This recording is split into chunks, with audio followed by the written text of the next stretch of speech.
Hey, what's going on, my fellow idiots? Welcome back to another episode of Idiot Proof Cooking. So we got a nice and easy one today, and it comes at the request of one of my subscribers. I got a comment from Mrs. Kelly the other day on another one of my videos, and she was asking me how I would make fried dough, or what we usually call up here fry bread. And I had to jump at the opportunity. I absolutely wanted to make this because fry bread is so easy and so tasty. You know, you can cover it in cinnamon sugar or powdered sugar or even maple syrup. Come on, you're talking to a Canadian here. And I just absolutely am stoked to show you how to make it. So let's get into it.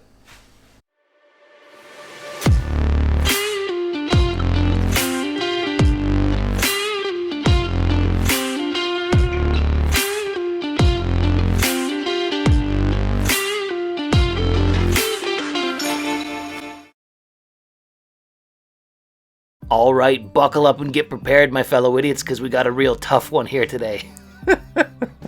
No, seriously, fry bread is super easy. The first thing you're going to do is get yourself a large mixing bowl, and into said mixing bowl, you're going to add 3 cups of all-purpose flour. Make sure not to spill any. Once you've added the all-purpose flour in, it's time to add in 3 teaspoons of baking powder. Next in is a pinch of kosher salt, I would say about a half teaspoon's worth, and then once the salt is in, get your trusty whisk out and give all of this a good whisking to combine. Once that's done, set your whisk aside, and it's time to start adding in some dry ingredients, starting off with 3/4 of a cup of whole milk. So just pour all that in. Now onto the side here, I have a half cup of just regular old water because we're going to have to add a little bit of water in, but it can be anywhere from a 1/4 cup to a half cup.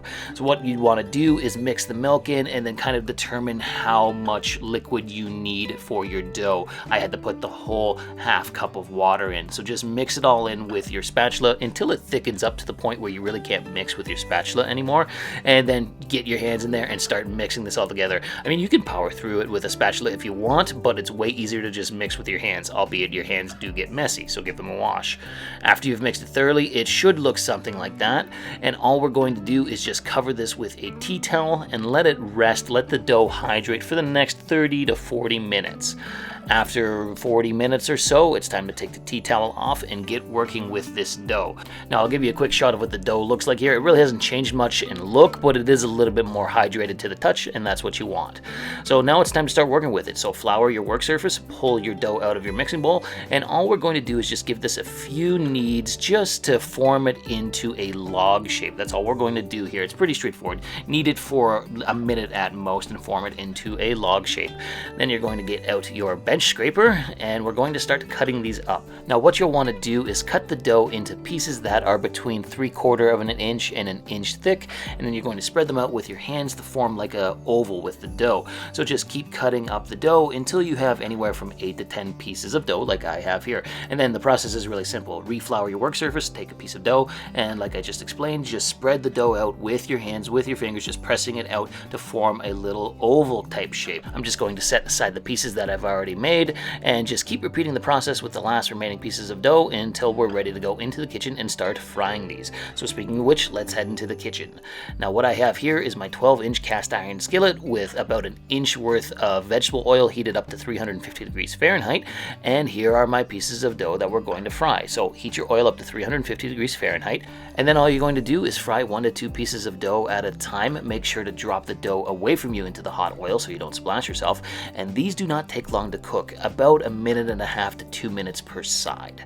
So once it has cooked on the one side, flip it over and cook it for another 2 minutes. Now as you can see here, I've got myself some cinnamon sugar that I'm going to throw on some of these fry breads, and I also have some powdered sugar. Now with the cinnamon sugar, I'm going to throw it on right after I take the fry bread out because it will adhere to it better, but with the powdered sugar you can put it on afterwards. That stuff will stick to anything.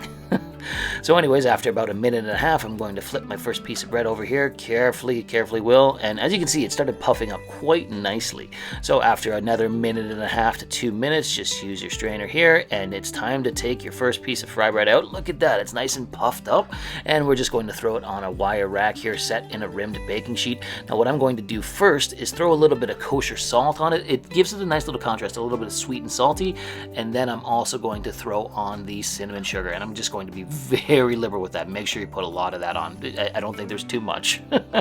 So anyways, now we're just going to repeat the process by dropping another piece of dough into the frying oil and frying it for 1.5 to 2 minutes per side. Look at that, they're starting to look good. So let's head into the other room. As you can see here, I fried 6 of the 8 pieces. I fried the other 2 afterwards off camera. I've got 3 of them that are covered in the cinnamon sugar, and the 3 to your left are just plain right now because we're going to add on some powdered sugar. And I'm similar to the cinnamon sugar, I'm going to be very liberal with the powdered sugar. The more the better, right? Like, because the dough itself isn't sweet, it's what you put on it that makes it sweet. So cover them in some powdered sugar, and it's time to go in for the taste test. Let's go in with the cinnamon sugar one first. And oh yeah, that is fantastic. It's crispy on the outside, but nice and doughy and bread-like on the inside. Gorgeous, and it's so sweet with the cinnamon sugar on it.